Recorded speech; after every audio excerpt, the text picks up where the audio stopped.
What's happening, everybody? Welcome into a brand new episode of Phightin Words. Anthony Sanfilippo's here. I'm Bob Wankel. Friday, August 21st. We're here to talk about the red-hot Phightin Phils. Anthony, last Friday I said to you that this is a team that is not worth getting upset about. They are who they are. We talked about them for an hour and 6 minutes. Most of it was negative. At the end of the show, you said, what do you think is going to happen this weekend? I said, they're going to sweep the Twins. And you said, me too. It was the most ridiculous finish to a podcast ever after you sit there and you basically crap on a team. And when I say you, I mean we, for an hour. But we kind of felt like there was going to be this little bounce with this team. And then it extended into this week against the Marlins, which was a nice little revenge tour, given what happened down in Miami a few weeks ago. Now they sit here. They're 12 games over 500, which I believe is their high water mark of the season. This is the longest win streak they've had since last September. They are 5 games out of the National League East. Oh, by the way, they're heavy favorites throughout this weekend against the Cardinals, a team that they owe 1 to, while the Braves have to go take on the red-hot Milwaukee Brewers, who might be the best team in all of baseball. And there's some weird world where at the end of this weekend, the Phillies are sitting 2 to 4 games out of a division that we kind of had punted as recently as, I don't know, like 10 days ago. Yeah, Bob, it was the day we were going to the ballpark at Field of Dreams when this whole 6-game win streak started. That morning, the Phillies woke up 9.5 games out of first place. Yeah. I mean, there was no shot. They're like, yeah, don't even think about the division. It's not even, let's just focus on the wild card. And here we are 8 days later, and they're 5 out. They had cut it to 4.5, but the Braves won a makeup game against the White Sox yesterday, so it's 5. Like, I don't know. I look at this. I look at what's coming ahead for these guys. I was on 97.5 yesterday, and they asked me if I thought they could catch the Braves. And you know me, I'm always big about schedules, right? Yeah. And I just look at this Cardinals, Mariners, like Angels stretched, right, and go, here's 9 games that the Phillies should win 7. Meanwhile, the Braves got to play, the Brewers and the Dodgers here. Like, there's a chance that they go into that series. So they're going to end up playing the Braves 7 times in 10 days in September, 4 days over Labor Day weekend here, and then the following weekend, 3 in Atlanta. Oh, by the way, the Braves have to play the Rays in between those 2 series against the Phillies. And I look at this and I say, going into that first series against Atlanta, they're going to be within 2 games. And then you have like a week-long thing where it's like, this is the division. The division's at play for the next week. I think that's what we're headed for. Yeah, I mean, I'll say this. I don't think the Phillies are going to win the NL East. I actually don't feel all that changed from a week ago when I said this is not a team worth really letting break your heart. But I will admit to you that yesterday I watched the makeup game between the White Sox and the Braves. And I watched it because, one, I really wanted to see where Atlanta's at right now. Like, what are we looking at? Why have they cooled off? What do they look like? I haven't watched the Braves a whole lot lately. But also because I knew it had an impact on the standings. I'm like, there's a world where they're going to go into this weekend only behind by 4 games, and so I've got my eye on it. So while I tell you I don't think they're going to do it, I'm letting myself believe that there's a possibility they can do it. Sure. You have to. I mean, you have to. You would be foolish at this point to sit there and go, nah, they're still not going to do it. But it would be just as foolish to sit here and go, oh, they're absolutely going to do it, right? Like, so you have to fall in between.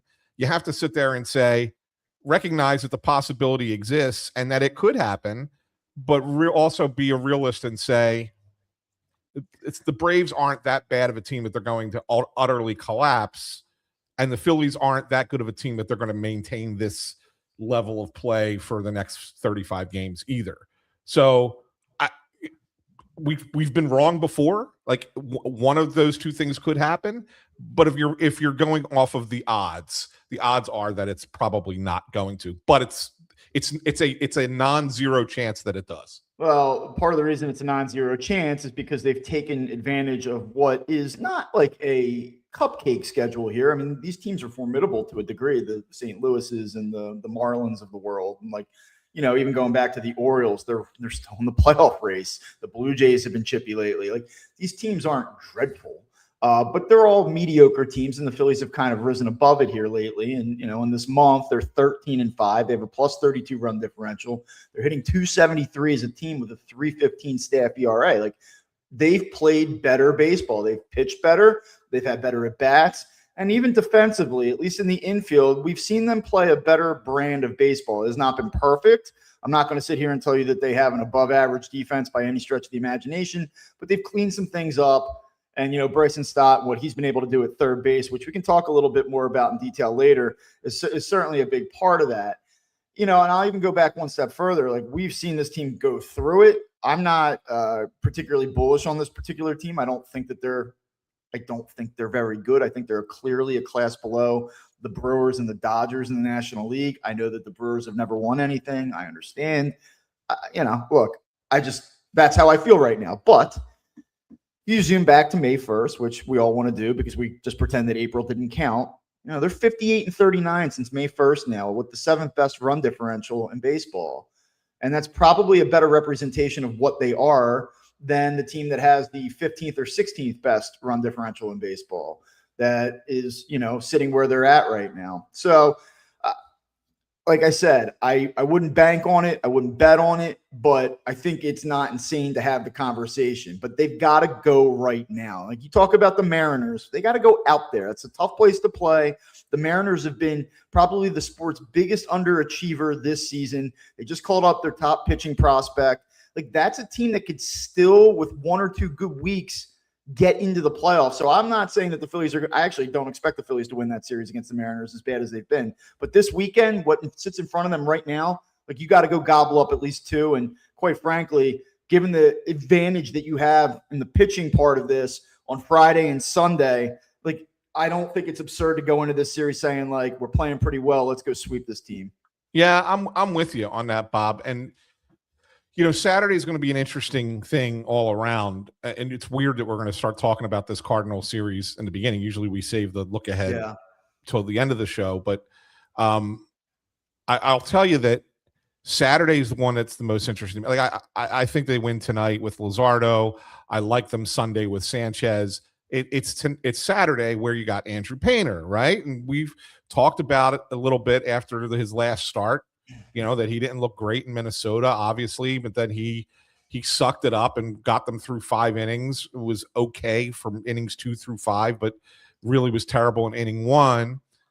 But then if you go back and look at it, and so this is why it's interesting to me. If you go back and look at his start, like, and there's a lot of people who've talked about this, not related to the Phillies, like independent evaluators, who have said it was the best his fastballs looked, even in that game, even though it was bad. Was the best his fastball has looked since coming back from Tommy John. So you look at that and say, okay, that's interesting. Can he sustain that? Can he do something with that this weekend? But on the flip side, he's been terrible in first innings. He's had some short outings, both on his own doing and because of weather. And oh, by the way, it's supposed to rain all day tomorrow. So, like, what does that do? Like, does that change things? Does that change the dynamic of this weekend as well? So Saturday to me is the one where I'm not 100% sure I'm with them. You know what I'm saying? But yeah, I'm with you. Friday, Sunday, I think are should be wins for the Phillies. Yeah, I think we may have mentioned on Monday, maybe not, but I did see it kind of made its way around social media. There was they have a metric for everything, and now there's stuff. Like, you can now grade out stuff. And they said that on Sunday, he had the best stuff of any starting pitcher. And, given what we saw in the first inning, it's hard to believe that's true. Well, he had no command that first inning. Yes. He really killed the guy, if you recall. When I look at the totality of stuff, though, I saw, hanging breaking stuff that was almost jacked for a grand slam, followed by hanging breaking stuff that was jacked for a grand slam. I mean, but to your point, if you look at the shape and the form and the finish on the fastball, and there's something to that, then let's say it. Obviously it didn't really result in a lot of strikeouts. It wasn't a big swing and miss high strikeout game for him, but maybe there's something there, and maybe there's a world where if you really want to get super positive, that he's able to just put it all together. I do think that he lost his poise in the first inning last Sunday, but for the most part, despite how underwhelming and disappointing this year has been for him, he doesn't seem like a guy who, I don't want to say he doesn't seem like a guy who gets rattled, because he looked like he was about as rattled as you could be on Sunday in that first inning. But when you zoom out and you look at him, I don't feel like he's a guy that gets super affected by the adversity. Like he's done a pretty good job for a young kid who has not experienced much success in keeping about as even keel as you possibly can overall. Yeah. And so if he sits here and says, like, I think I'm making progress, I really feel like it, that there's numbers to back it up, that evaluators can back it up, maybe he really does put it all together and gives them a solid look as a number 5 star. I'm not talking about jumping, making 4 jumps and becoming Justin Verlander by the end of September, but I'm talking about just being a guy that you can say, hey, reasonably speaking, we're going to have an opportunity to win a game tonight with this guy on the mound. Speaking of which, on July 16th, the day coming out of the All-Star break, we did a show. It was before the Phillies played the Mets, and Aaron Nola was pitching that night. They lost the game. But we did a segment on, who's going to pleasantly surprise you in the second half. And, Aaron Nola was on our show last year when he was injured. He gave us his time. I really like Aaron Nola as a human being. I think he's obviously one of the better pitchers in the history of this franchise, and in part because there's just not that many of them. But a guy who it's impossible not to like him. But I've been very critical of Aaron Nola on this show for a number of years, and not just recently here in this latest contract where he's kind of been, bad. I will say that I felt like there were some signs of life there, though, and I told you that Aaron Nola was going to be a pleasant surprise in the second half for the Phillies. And in the 7 games since we did that show, he's thrown 40 innings. He's allowed 40 hits. How about this? He's given up 16 earned runs, Anthony. 11 home runs. It's like, if you don't get them by the long ball, you're not going to get them. I mean, it's all the damage is done on home runs. 44 strikeouts to 15 walks, a 3.60 ERA. So, my premise was that not that he was going to turn into a number 2 starter in a playoff series, but that he was going to give you a good look as a 4th starter. And I said he was going to have a sub-4 ERA, somewhere rattling around 3.9. I don't know if that's how it's going to wrap up. He's still got a long way to go, but in the month and 5 days since we did that show, he's been everything that you could possibly hope for. And he's a big reason that we started this show today talking about the possibility, as crazy as it may seem, that the Phillies aren't out of this division. Yeah, no, it's pretty wild. Like if you look at what he's done, and it's been kind of like, it's weird. It's been kind of a pitcher's approach. So Nola's always had 5 pitches, right? He's always been a guy who mixes his pitches. But I think that there were a few things that were working against him for a year and a half, basically. Obviously, there was some injury last year, but he was not good really at all last year, with the exception of, I guess, like the last couple starts of the season, whatever. But there was things working against him. One, his fastball was never a great fastball, but the velocity on it was has been down the last couple of years from where it normally was. His cutter was getting smoked. It was his worst pitch, and he was throwing it a lot. And he basically stopped throwing his changeup. And so you take those things and then you say, here's how the sequencing that he usually does. It became easier for people to hit him, especially left-handed batters. Well, what's changed? They've gone more with the changeup now. They've reduced the amount of time that the cutter has been used. Now really kind of using that as like his 4th or 5th pitch, mostly 2nd, 3rd time through the batting order, hardly ever first time through. The changeup is back being a regular pitch, probably like his 3rd best pitch now. And that changeup, because it comes from the same arm slot as his fastball, keeps hitters off balance enough that it makes the curveball so much more effective when he throws it. And that's really what it is. And so and then on top of that, he's changed the sequencing. So some batters he's pitching them backwards, some batters he's pitching the same way. So he's really turned it into a chess match because his stuff is diminished. He's trying to win the war by a mental game, and it's working. Now, how long that works, we don't know. That could go awry really quickly, go south real fast. But in the short term, it's working for Aaron Nola, and it's to the point, Bob, where let's assume he continues on this trajectory where he keeps pitching well, gives you about 6 innings between 5 and 10. I mean, I know he went 7 last time, but I think that was going to be an outlier. He's probably in that 6 inning range. 3 runs or less.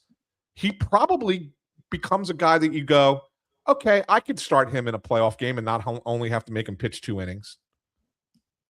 And you feel okay about it. I mean, you at least feel I think there's a world where he goes into that start and it doesn't go well. I'm not like sold on the idea that Aaron Nola has figured out and henceforth will be a 6 inning, 3-run guy all the way through. I think there's going to be some blow up story. You go, oh boy, that was ugly. But yes, I think you could do worse in this moment than Aaron Nola in a playoff series as a 4th starter. I think you could do a lot worse. And I think there's something to be said for a guy that's been there a million times. He too, you talk about the poise. You don't have to worry about that part of it. Like if it blows up on Aaron Nola, it's not going to be because he was overwhelmed in the moment. And I think when you take the entire package into consideration, you would feel okay about that. And against some teams, maybe not the Dodgers, you might even end up in a situation where you have an advantage, and we'll see. Now you dive into the numbers a little bit. You look at what he did the other night, 7 innings pitched, 5 hits, 1 earned run, 8 strikeouts, no walks. And we talked about how his walk rate had been up in recent starts. And maybe that was actually playing into an advantage for him because, his stuff's very hittable. And if you're in the zone enough, you're probably going to get hurt. But the other night, he eliminates the walks entirely, he keeps the hits down. He only gives up the solo home run. And it was really impressive against the Marlins team, which, by the way, I know everybody wants to say, oh, the Marlins stink, but that lineup's not bad. They've got some guys at the top half of that order that can do some things, and he's throwing the ball very well against that team now 2 times over the last 4 or 5 weeks. Well, 3 times this year. Yeah, all 3 starts against him this year have been arguably his 3 best starts. But it's all about the curveball for him. In the Netflix game, I know you were there, but they had talked about when the curveball's on, it's still one of the better pitches in the sport. And the numbers sort of bear that out. If you go back to last year, which was a total disaster for him, opponents hit 274 against his curveball and they slugged 462 against it. That's not very good. If the curveball doesn't work, then it just doesn't work, period, for Aaron Nola. But this year, opponents hitting 173 against it and they're only slugging 330 against it. I mean, that is a dramatic year-over-year decline in production against that pitch. And, the changeup's been pretty effective as well. Opponents only hitting 221 with a 286 slug against it. Everything else is bombs away. I mean, dude, Anthony, listen to this. 4-seam fastball. Opponents hitting 345 with a 709 slug against his fastball. 364 with a 701 slug against his sinker. 429 with a 619 slug against his cutter. I mean, anything with any degree of velocity on it from him is going to be just obliterated and has been all year. But that curveball and that changeup are doing enough where it's carrying him right now. Yeah, no, and that's the point, Bob, and that's what I'm saying. You can throw the fastball in non-fastball counts and kind of surprise guys a little bit, and that's how you can. And then that keeps them off balance because then maybe you're throwing the changeup in a fastball spot and their batters are way out in front of it. And then if the curveball is coming out of that same slot and they're thinking, oh, this might be the changeup, and then it just dives off, down and away. As long as you keep that curveball down, and then guys look bad. There's a lot of whiff right now. Even he had some starts, if you remember, Bob. There was that one start. I think he gave up 5 runs. I forget who it was against. But we looked at it and we said, how the hell did he have 21 whiffs in a game where he wasn't very good? Yeah. And it was therein lies what we're talking about. As long as you get your sequencing right And if you keep that curveball down and that changeup is effective, you don't need to be a blow you away fastball guy. You could still be a decent pitcher in this league. Yeah, and look, that's where there's like this feel with a team. There's the ebbs and flows, but there was a large portion of the season, an abnormally long portion of the season, where Nola and Painter were paired up back to back with one another. And you felt like that every time through the rotation, you only had a chance to win a baseball game 60% of the time. Those two spots represented no opportunity to win a baseball game. Fast forward a couple months, and I think going into any given night right now, and this is even acknowledging, like, I'm not sold on Andrew Painter's resurgence or that he's really, truly figured it out. But at least going into a start by him, I feel like they have an opportunity to possibly win the game tonight. And that's a good place to be, where you come into a game any given night and you feel like they can win, while acknowledging that the bullpen is going to have its issues, while acknowledging that this lineup is going to go silent inexplicably and out of nowhere, often against mediocre to poor pitching. Like, the Phillies are going to Philly, right? But going into a game, you feel like they can do this tonight. And that is a nice spot to be as you get to the back end of August. I will say, we talked a little bit about Zach Wheeler. And right now, as strange as it is to say, I mean, like, Zach Wheeler for me is like a Mount Rushmore Philly. He's like, if there was a second Mount Rushmore in like modern era Phillies, like, I think Zach Wheeler, maybe not the first one, but the second one, he'd have an argument. He's been awesome. He's a great pitcher. I have a lot of general respect for him. I don't want to say I don't have faith in him, because I do. I have a lot of faith in him. Like, he's a guy that, like, when the chips are down, if I got Zach Wheeler going, I'm in, and I probably even say that about 49-year-old Zach Wheeler.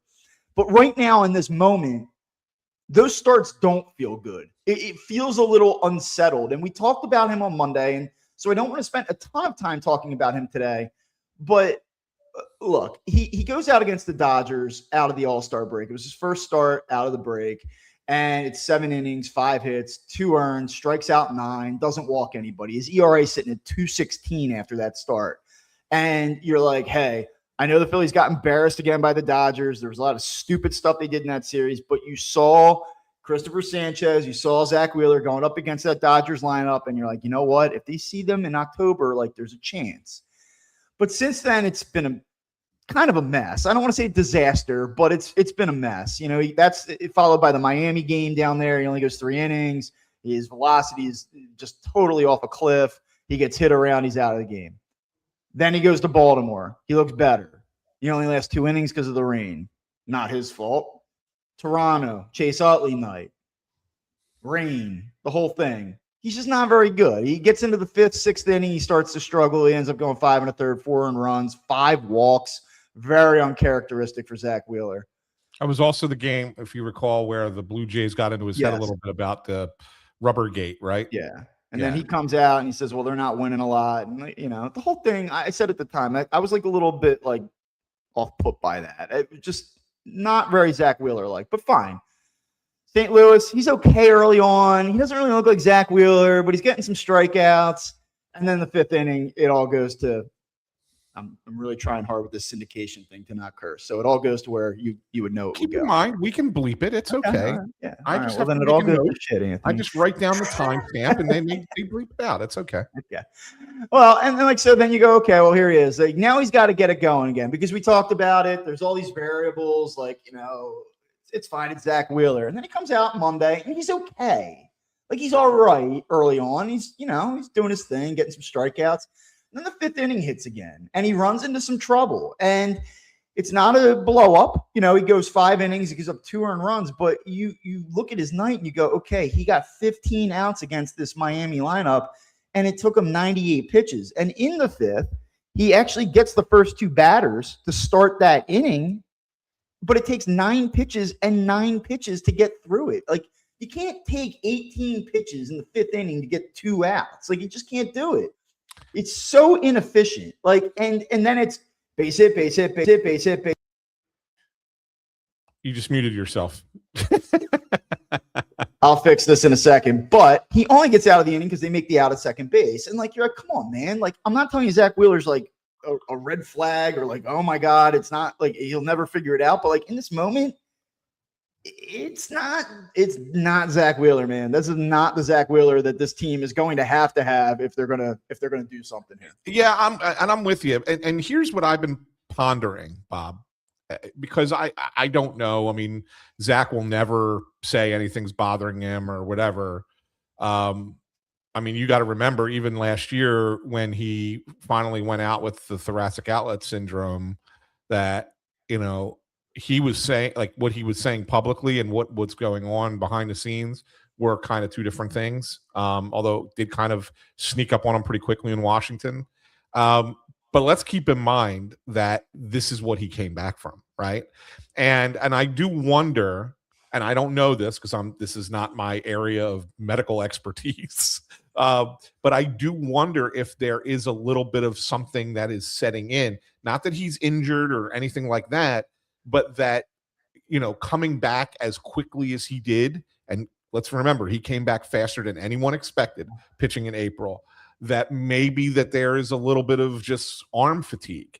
And it's nothing more than that. And it's just, I'm not saying that he says he has a dead arm or anything like that. Maybe it's just he can't command his pitches like he usually does. And it's causing him to, you know, have to figure out other ways to get through batters, and it's taking a little bit longer than it normally does, and his outings end up being shorter. Maybe that's where we're at with him, just this year. You know, do we have to take that into consideration? I don't know, but it's been something I've been thinking about.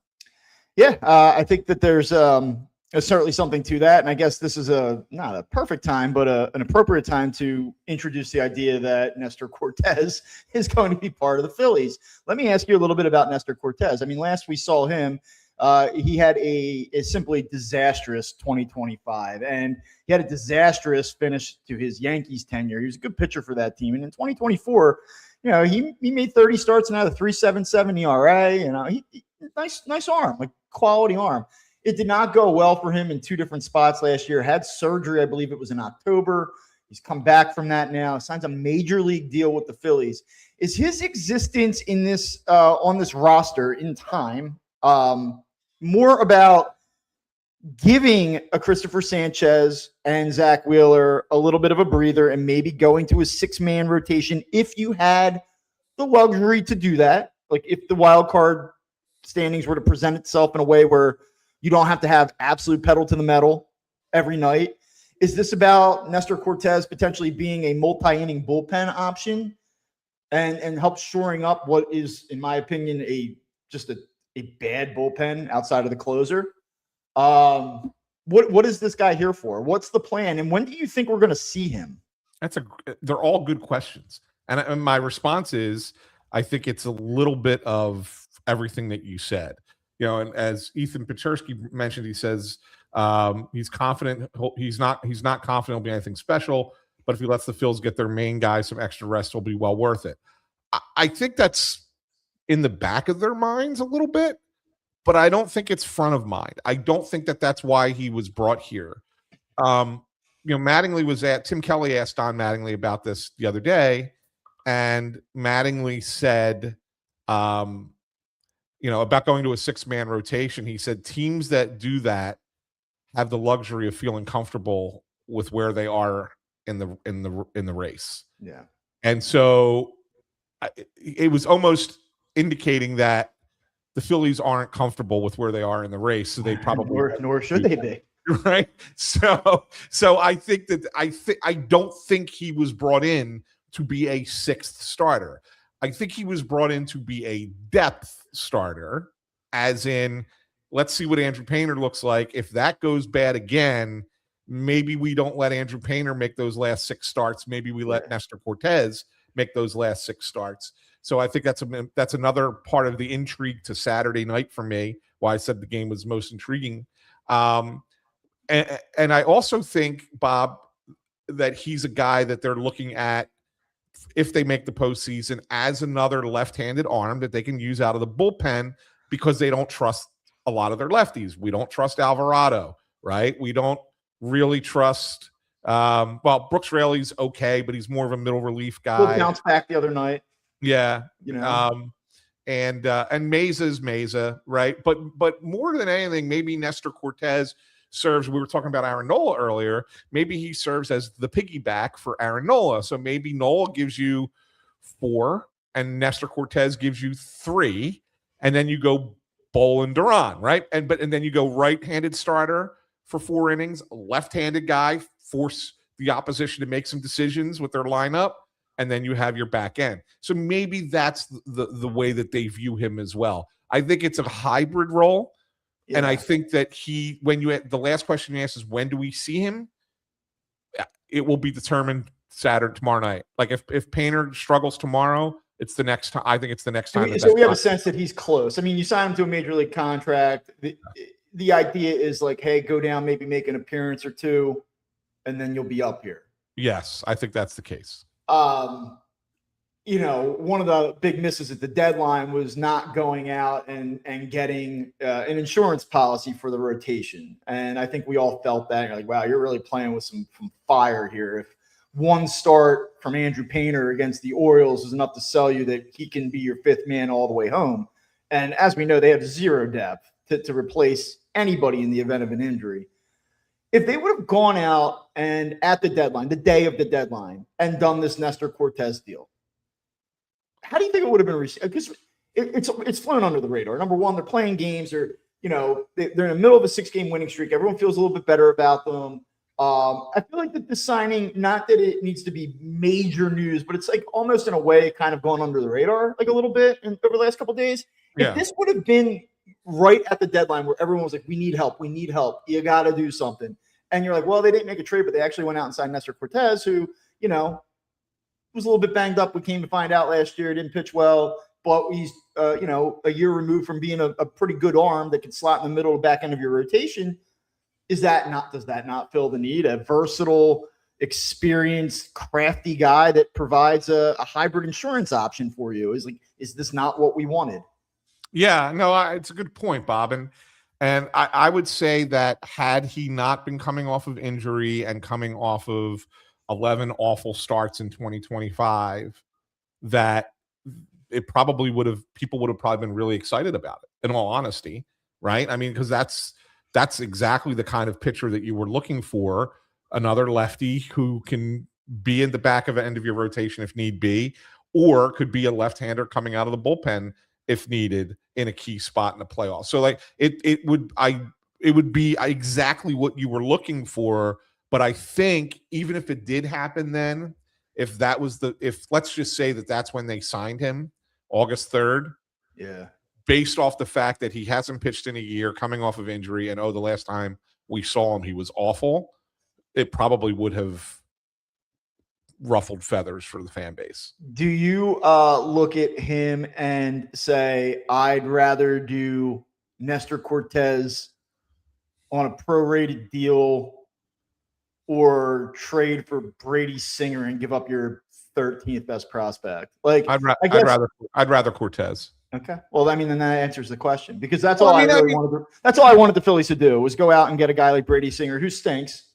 Yeah. No offense to Brady Singer, but like he's not having a good year. He's 5 innings, 3 runs, 4 runs. Like that's what he's been for the last, that's what he's been all year basically. He had one little stretch where he was decent. Yeah. It's like, do you want that depth guy, or do you, and you have to pay something for it, or do you just sign a guy and say, let's take a flyer and see what happens? Yeah, no, absolutely. I'm good with that. And I gotta, I love our commenters, and I love our boy Ethan. But he says, the Yankees used Cortez out of the pen in the World Series, didn't turn out well for them. No, it was one appearance in one game against. Yes, but Dodgers. When I said that it did not end well for him in his Yankees tenure, that is in fact what I was referring to. Yeah, it was a disaster. Yeah, I mean, it was one. I mean, he only gave up 1 hit. It was a home run. But yeah, I mean, it was just one appearance. So like to sit there and say, oh well, that's not a good thing. I mean, I don't know.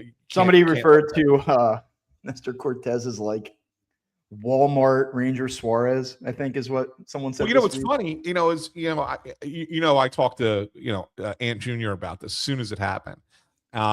Because, he follows these guys from the time that they're in the minors. And he said, Dad, Nestor Cortez, when he was coming up, was on the same trajectory as Ranger Suarez. Yeah. And that the difference was that Nestor didn't have that it factor that Ranger had, and that was the difference between the two. And I was like, that's a pretty fair point, actually, when you go back and look at it, and you look at their minor league trajectory, it was very, very similar.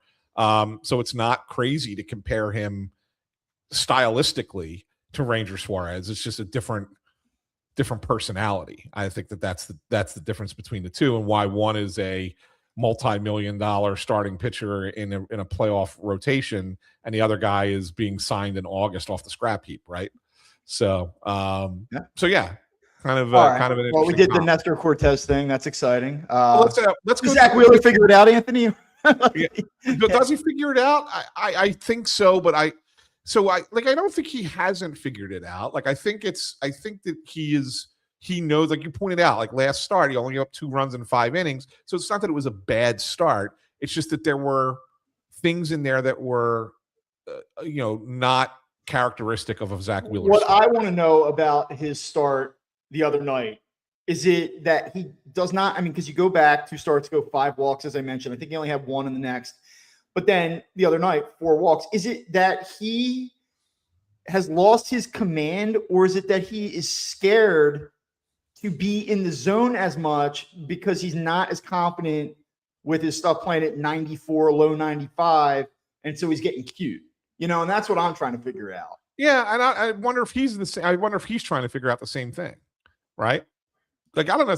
I don't ever think of Zach Wheeler as someone who's scared to throw a pitch. No, but I'm telling you, man, he's not. Yeah. It's not like, here you go, buddy. He's not right after guys right now, and I don't. Yeah. He does seem like he's pulling a lot of pitches. There's been a bigger mix of non-competitive pitches in recent games, and it just looks like a guy that's trying to figure it out. And like I said, if I had a bank on somebody, even with diminished velocity, and it's not like he's throwing 91, but I'll bank on him to figure it out. But there's enough going on here right now where I'm not like, Phil's Mariners Monday or Tuesday, Zach's on the hill, book it. He's not there right now. He's not that guy right now. I hear you. I want to get to a couple of our commenters while we have a minute here in the program. Joe Carmison says, I do have one complaint with the Phillies at the current moment. Does a Ryan Kerkering really not know how to field his position? I cringe every time the ball's hit to him. He had that throwing error the other night, Bob. It was kind of reminiscent, eh? Yeah, man. I don't know if that is just totally coincidental, if there's really something to it. I would imagine every time the ball's hit back to him, he has to have some bleep it, oh shit, element to it. And it's a shame because he actually got off to a decent start in that inning the other night. I was going to come in and actually say something nice about him today too, despite that fielding error. So I've been lamenting that he just doesn't throw enough strikes. And that's the biggest issue. In June and July, he was basically throwing, he was walking a batter for almost every inning he pitched. You just can't do that, especially as a high lever. You can't do it if you're anybody, especially if you're a primary setup guy, though, out of a bullpen. But this month, he's made 9 appearances. He's pitched 7 2/3 innings. He's only walked 1 batter. And so, I'm looking for something, with Kerkering and Alvarado specifically, because at the end of the day, this will not work if one of these guys, if not both, aren't competent. And so I'm like, okay, maybe we have something working here. We'll see. Yeah. It's a small sample, right? But you got to go off. Sometimes you got to go off of those, right? Sometimes that's what those small samples are. What it just doesn't work though right now. Kirkering and Alvarado, 5.47 ERA since the All-Star break combined. It's not gonna work. No, it's not. It's not. This one was a funny one. I want to bring this one up. John Saviello says, how about DJ AAA with the infield single the other night? They have some juice right now. First 2-hit game for Garrett Stubbs since April. You don't win the game the other night without Garrett Stubbs. That's right. You know what? It's funny, like, because I know you like him, and I like him too. Other guy that we've had on the show, I like Garrett Stubbs. I actually think it's weird how much like Phillies Twitter and like people don't like Garrett Stubbs at this point. I think it was because it goes back to 23 with the pool and the Diamondbacks, and like somehow he got blamed for that. Yeah.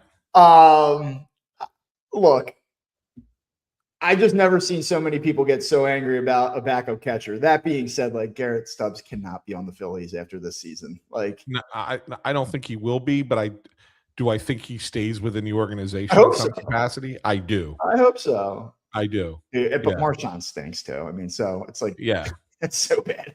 Yeah, it is. You don't like JT Realmuto? Well, guess what? You better hope he doesn't get hurt. That's right. That's right. Here was one that Ethan asked. He says, "Isn't Stott's fantastic shift to third base damning for Bohm? Stott's been there for 3 weeks and is 10 times better than Bohm was able to be in 7 years." He's been very good at third base. Very good at third base. One guy's a ball player, and the other guy is Alec Bohm. It's the truth. But I do ask this question. This is what hold on. Don't ask a question. I'm going to defend Alec Bohm. Alec Bohm's better at first base than Bryce Harper. The Phillies are better defensively, both at first and third base right now. Isn't that crazy? I thought it was going to be the biggest detriment, and it turns out that it was actually not. Now, obviously, he had that series against Toronto where you're like, come on. Yeah. And he's not a Gold Glover at first, but he's better, I believe. And I haven't looked at the numbers, but I believe that Alec Bohm's better at first base right now than Bryce Harper is. Could be. So here's my question. This was the reason I brought the comment up. And I know it's only been 16 games, whatever. Bryson Stott, your third baseman in 2027? Yeah, maybe. Yeah, because look, I mean, one of the things is like there's so much to this. Hey, Alec Bohm, nice job against the Twins last weekend. Yeah. Hey, Alec Bohm, they probably don't win the game the other night against the Marlins without his insurance run. I believe that. Like, that was a big hit that he had. He's had a great week. Not the other night, but a great week overall. Good job. I think he's done an okay job at first base. If you look at the free agent market, you cannot. I mean, I don't care if this guy hits 640 down the stretch. Like, he just can't do this again, right? Right. But the third base market is not especially appealing unless you like, Bo Bichette if he opts out of his contract with the Mets. Like, I don't want that. So, yeah, I think that there is a possibility. Obviously, like, does Aiden Miller's back ever work again? Like, that's a big part of all of this. And, could you play him? I think Miller has to be on the Phillies in 27 at some point. He's got to be part of the plan if they're reasonably confident that, like, he can function. But stop playing third base, I think, is definitely a possibility. I'll also say this. I think Bryson Stott at third base has helped calm Trey Turner down a little bit. Well, I'm not going to say all of a sudden has, like, figured it out, but I do think that Trey Turner probably has less pressure on him defensively in terms of range and what he's responsible for. And that's probably helped him be a little bit better defensively at shortstop as well. Yeah. And I don't want to do this thing where, like, I'm blaming Alec Bohm for Trey Turner not being competent and fielding a 3-hopper at him. Like, that would be unfair to Alec Bohm. But I do think when you play around guys and say, like, I know that this guy can get to this ball, let me worry about this pocket of what I'm responsible for with this defensive alignment. I think over time and, like, aggregation, like, or an aggregate like that's going to be a positive.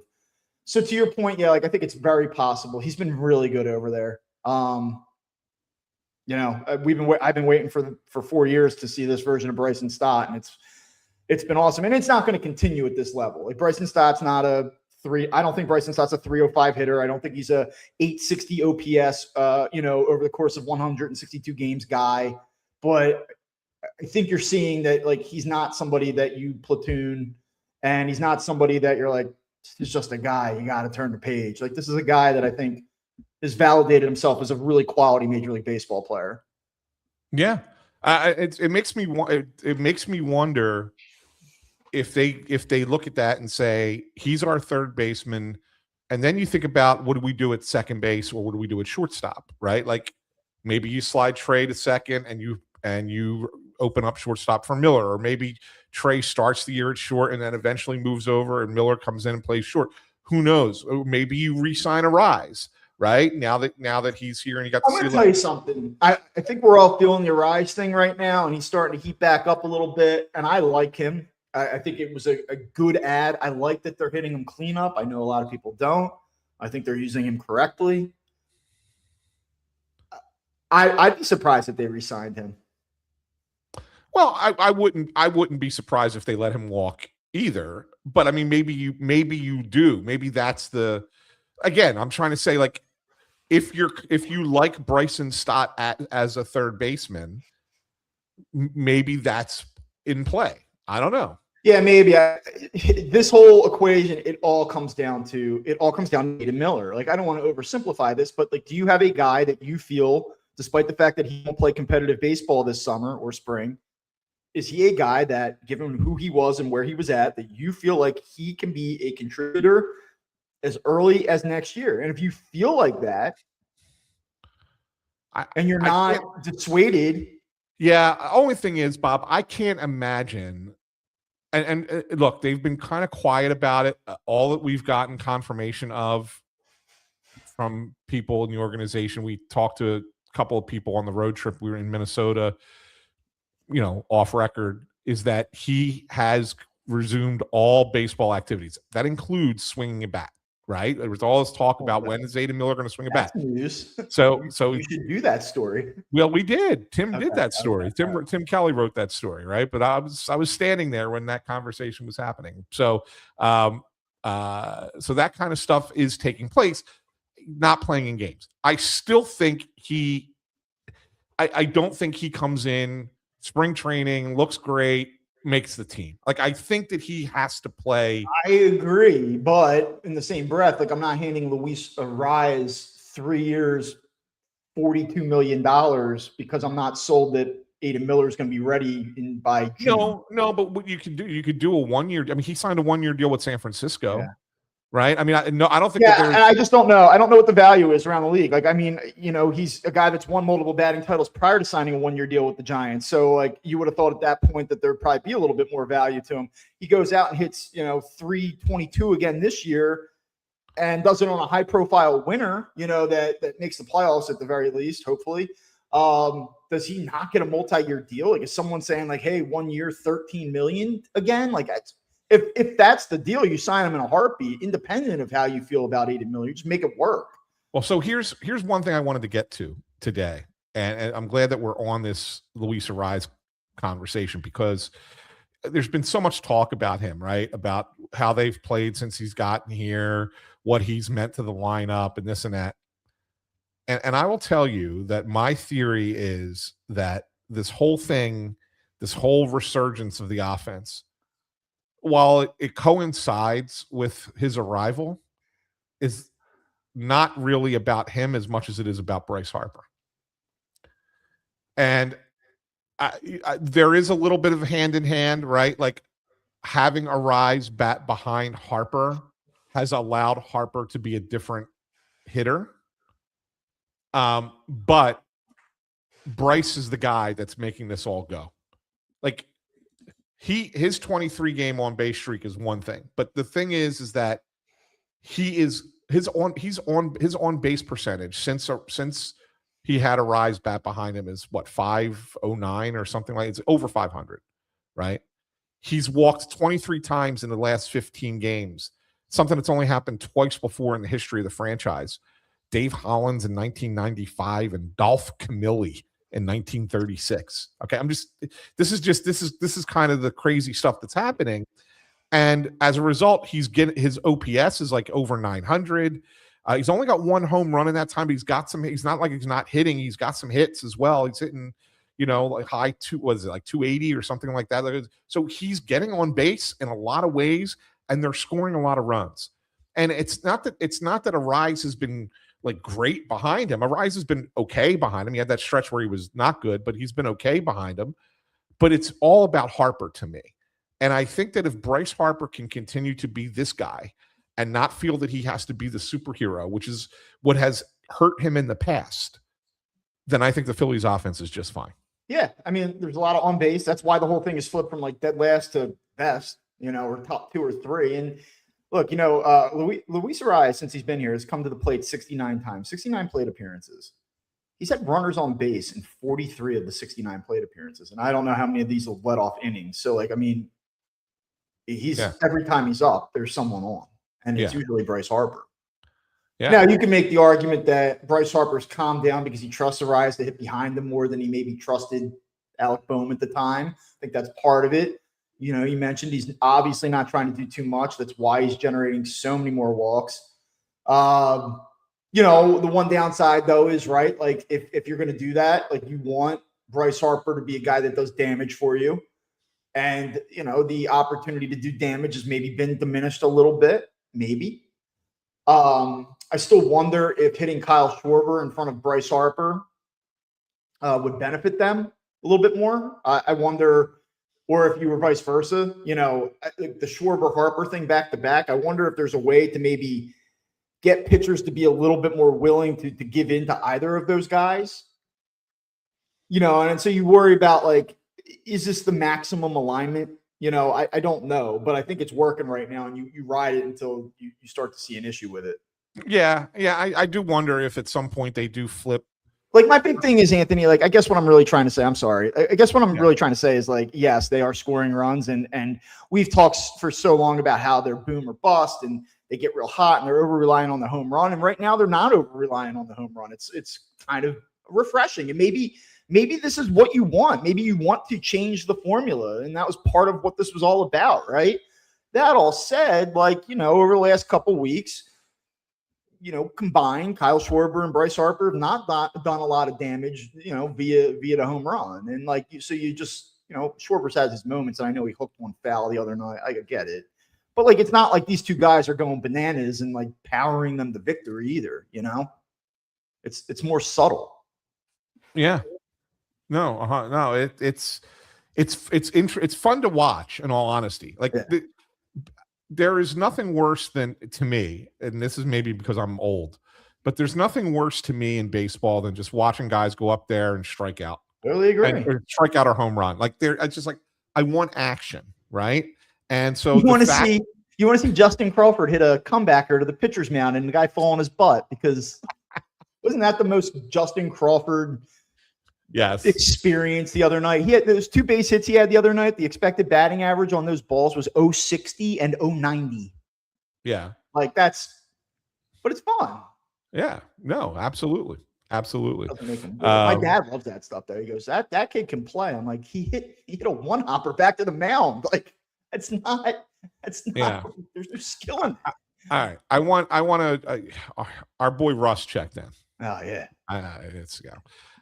So I figured he's got 3 comments. I got, because he can't even type without hearing himself talk, right? So let's do this, because I want to throw this question to you, because if I try to answer it, it'll be the typical banter between me and Russ, where I roll my eyes at his incompetence in understanding what the hell goes on in baseball. But I'll let you do it. So, it's wild to me that we're doing this yet again. Another bargain barrel signing, because Dombrowski's acquisitions have been largely underwhelming. He's talking about Nestor Cortez. Honest question: where do you rank Dombrowski as an exec versus Howie Roseman, Gansey, and Briere? And he says, to be clear, as an exec now, Gansey's unproven, but he's drastically improved the Sixers in his first few months. Dombrowski feels like he's always chasing to fix a hole he didn't address effectively. Okay. I'll go for it. Yeah. The question about Dombrowski versus the other 3 guys. One, it would be unfair for me to comment about Danny Briere because I don't know. Mike Gansey's brand new. This is exciting. You go get LeBron James and Brown, and that's awesome.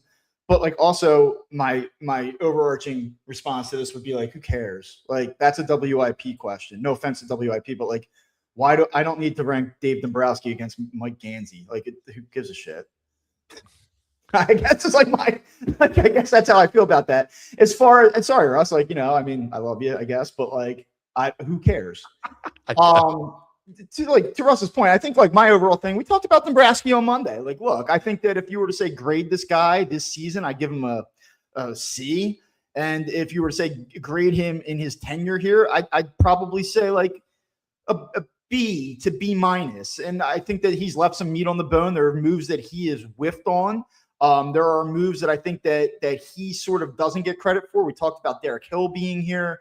You know, you go back the Ohapi Marsh trade, like people were going crazy about that at the time. I think that was a slam dunk trade for them.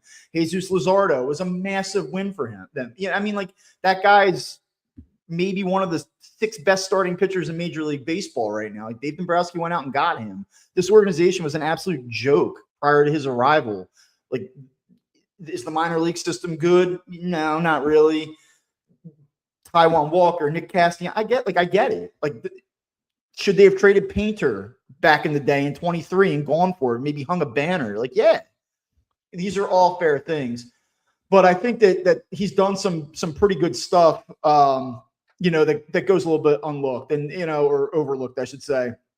Bowling for Matt Strahm. I mean, Jesus, that is an absolute 2-hand slam in favor of Dombrowski. You know, team wins 90 games, 95 games, 96 games, year in, year out, knocking on the door, you know, of a potential championship. Get eliminated last year by the Dodgers. Frustrating as hell, right? They also played that series against one of the best teams in the last 25 years without their best starting pitcher. Like, I don't know, man. Like, if Dave Dombrowski says that in a press conference, it makes me nuts. I want to rip my hair out. But I could say it, you know, and be like, look, that's the reality of it. You know, they punched with those guys, had their shots, didn't do it. Shame on them. So Dave Dombrowski infuriates me a little bit. I was underwhelmed with his deadline, but I think he's done a lot of good that people don't really look at. And I also think that, like I said at the beginning of the show, would you have gone out and gotten a 5th starter, a 6th arm type guy at the deadline in an ideal world? Sure, I would have. I'm surprised they didn't. Would you trade a top 10 to 15 prospect to do it when you could go out and just sign this guy who might give you the same thing? Yeah, maybe it's a terrible mistake, but I'm not. They go out and get Nestor Cortez. That doesn't make me roll my eyes. I actually think that that's a pretty good shot you take there. I don't know. That's my response. And it's a great response. And the point is that you wouldn't care about the Phillies if Dave Dombrowski wasn't part of the organization, right? Yeah, you'd still be doing and look, like you get a couple of years out after an executive leaves, like Ed Wade in 2010 looked so much better than Ed Wade in 2003 and 4. Like, I hated Ed Wade. Yeah. The Phillies don't go through that period without Ed Wade, though. Right. Matt Klentak, I don't think it just wasn't good enough, right? And McPhail was a disaster. Klentak, I think, like, was a smart guy who just couldn't put it together. Give him credit for Zach Wheeler. Like that was huge. Probably one of the best free agent signings of all time. Yeah. You have to give him that. I don't know how much Matt Klentak had to do with Bryce Harper, but not at all. That was all Middleton. So I was happy to see Matt Klentak go in that. Like, I just thought that it was a JV organization, like a total Mickey Mouse organization prior to Dave Dombrowski's arrival. And I think he deserves more credit than he gets for that. And so that's enough on that. I just want to show this because Sconce was complaining that we didn't put up his comments. So at Phightin Words 610-632. And Robert Mallard says, that's a WIP question. That's the stuff that keeps me coming back every season for like 9 years or however long it's been that we've been doing this show. So there you go, Bob. See that? It's great. It's good stuff. Yeah, I mean, I'm with you. I think that you answered Russ's question perfectly. I think that Russ is can I say it? I'm going to be honest with you, Russ. I think that you are a good hockey guy, and I think you really know the NBA. I actually think that Russ is I think the thing that goes overlooked is that Russ actually knows the NBA quite well. It's probably his best sport in my mind. Probably. I swear to God. When you have conversations with Russ, I'm with him 100%, almost 100% of the time on the Sixers. And then my connection to him diminishes with the other sports more and more. And as frustrated as I get with him about hockey, I really lose it about baseball. I've long held the belief that nobody really knows what they're talking about when it comes to the NFL.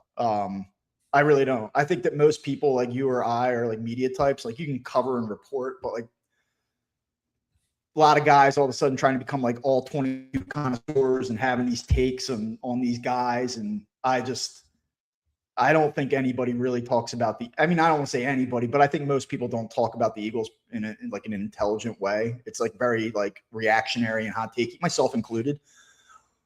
I don't know Russ with baseball though, buddy. Like, no, yeah. I don't know, man. Yeah, I'm with you. I'm with you on that. All right. We've been going at this for an hour, so let's get to one last thing. And Bob, I wanted to bring this up with you because I find it fascinating, especially as we're going into 2027 next year. And I'm trying to find the exact story so I can give you the exact thing, but I read it in The Athletic. But the Atlanta Braves, they signed 3 of their draft picks for $500. I think it was their 8th, 9th, and 10th round picks to $500. And these guys were all, if I remember correctly, were all college seniors. So they didn't have a lot of leverage, right? They're going into their final year. And that they did this as a way so they drafted them over slot. So these guys who probably would have been like 18th, 19th, 20th round picks, they drafted them in 8 rounds, 8, 9, and 10, and gave them like $500 and said, thanks for, agreeing to do this, so that they would have more bonus money to spend elsewhere so they can overpay guys higher up in the draft to kind of prevent them from going to college where the money is available, obviously because kids are getting paid in college these days. So by having more bonus money earlier, you can potentially get kids that would have gone to college in rounds 3, 4, and 5 to sign with you and start working with you right away, because you're going to draft kids in rounds 8, 9, and 10 that probably shouldn't be drafted there, and you have the bonus money to do that. Is that smart business by the Braves? Is that a loophole? Is that something that Major League Baseball needs to consider closing? Or is that just how they have to compete now with college sports because of the money that's available at that level? Yeah. So a few things. I know I read that same story, and obviously there were people around the industry that didn't necessarily criticize the Braves for it, but they were surprised by the approach. And so I think it's like all of the above to what you just said. Yeah. This is another instance where you see NIL just absolutely changing the boundary between collegiate athletics and pro athletics at this point. It's just so muddy and so gray.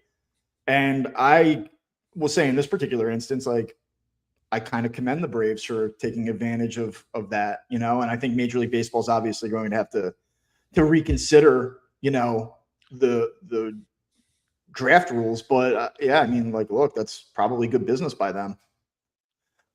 I'm surprised, not to shoo away your one last thing, but I'm surprised we're not talking about the Dodgers today.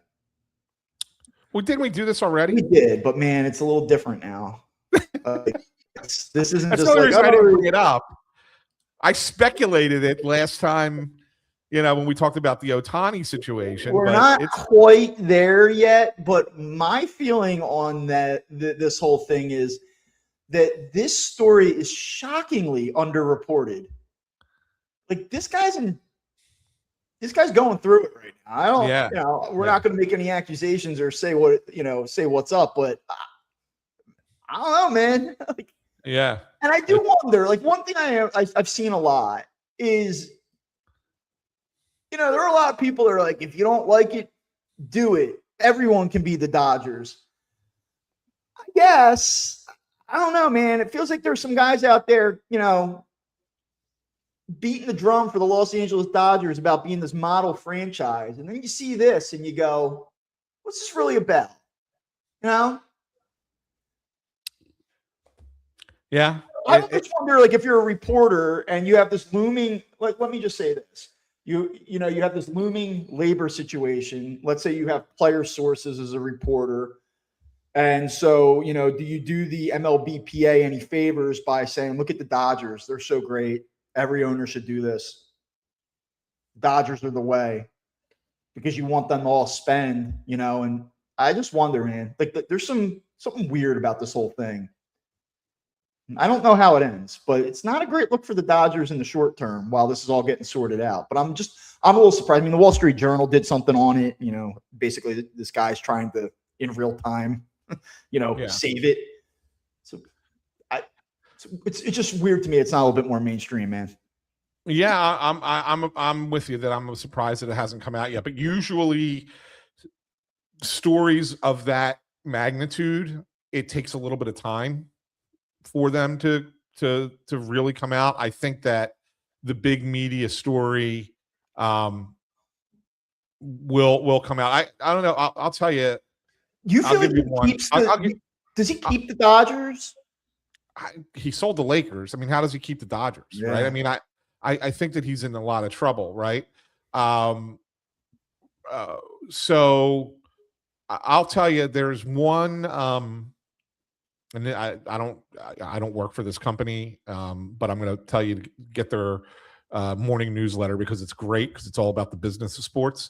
But Front Office Sports, they have a story that came out yesterday afternoon about Mark Walter that I think is really good. And it kind of looks at like, hey, this isn't the first time that we've been here with owners before, but he's also got some information in this story about the lawsuit that was that people who purchased life insurance policies through Walter's companies, that there's fraud.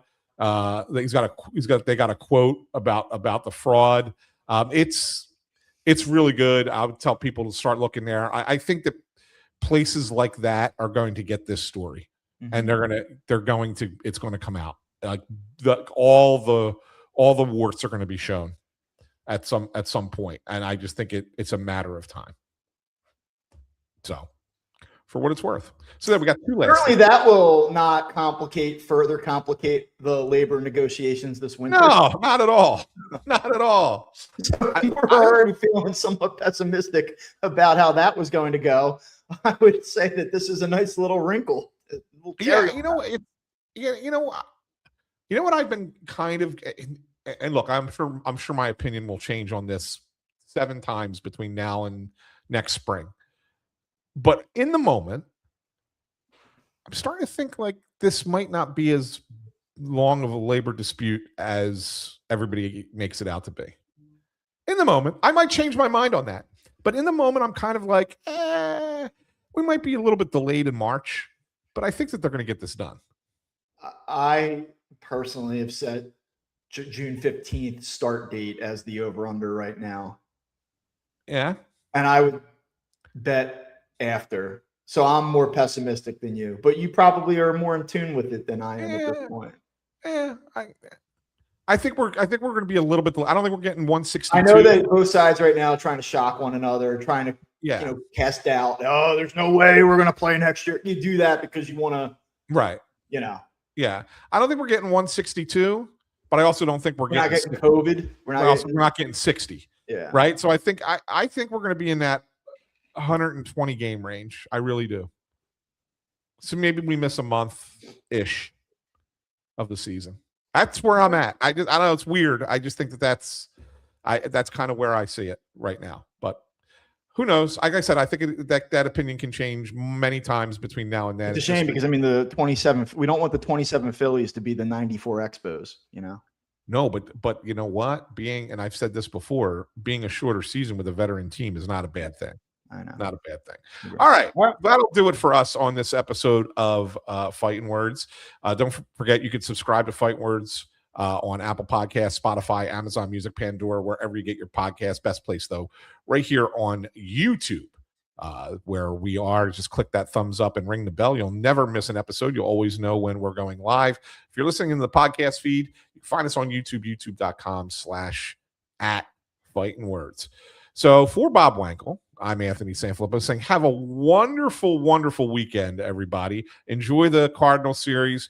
I'm gonna predict 2 out of 3, but I think that a sweep is possible. I just can't predict them winning 9 in a row. I got 2 out of 3, and the loss is going to be one that you're like, come on, guys. Yeah, I agree. I'm with you on that. But it's very possible to get the sweep. And if that's the case, and we're talking about a team on a 9-game heater on Monday, that'll be really interesting. So for Bob Wankel, I'm Anthony Sanfilippo. Have a wonderful weekend. We'll talk to you soon.